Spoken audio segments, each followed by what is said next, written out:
বৃহস্পতিবার মার্কিন president Donald ট্রাম্পের সঙ্গে দ্বিপক্ষীয় বৈঠকে বসেন ভারতের প্রধানমন্ত্রী নরেন্দ্র মোদি। ওভাল অফিসে বসে দুই দেশের মধ্যে পারস্পরিক সমঝোতার ভিত্তিতে করেছেন বাণিজ্যিক সহ একাধিক সামরিক চুক্তি, যেখানে মোদির হাতে অত্যাধুনিক যুদ্ধবিমান স্টেলথ F-35 তুলে দিচ্ছেন ট্রাম্প। এতে ভারতের আকাশ প্রতিরক্ষা ব্যবস্থা আরও শক্তিশালী হবে বলে জানায় ভারতের একাধিক গণমাধ্যম।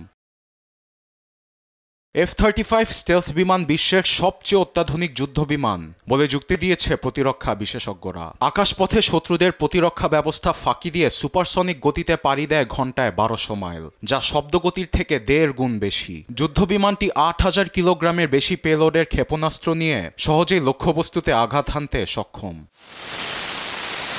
যুদ্ধবিমানের সক্ষমতা অনুযায়ী আছে একাধিক ভ্যারিয়েন্ট। এক এক ভ্যারিয়েন্টের প্রতি ইউনিট বিমান কিনতে ভারতের গুনতে হবে $80 থেকে $115 মিলিয়ন।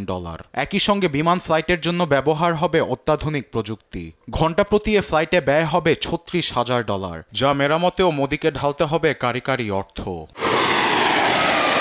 তবে যুদ্ধবিমান ও একাধিক সামরিক চুক্তির পেছনে সংবাদ সম্মেলনে ব্যাখ্যা দেন নরেন্দ্র মোদি। বলেন সীমান্তে জঙ্গি দমনের কথা।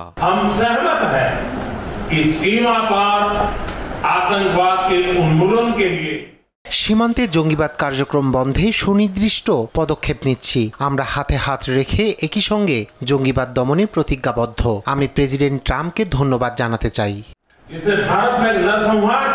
যুক্তরাষ্ট্রের সঙ্গে ভারতের সামরিক চুক্তি নিয়ে মন্তব্য করেনি প্রতিবেশী দেশ পাকিস্তান এবং চীন। তবে জঙ্গি দমনের ক্ষেত্রে সীমান্তে যুদ্ধবিমানের ব্যবহার তাদের চিন্তার কারণ হতে পারে বলে ধারণা করছেন প্রতিরক্ষা বিশেষজ্ঞরা।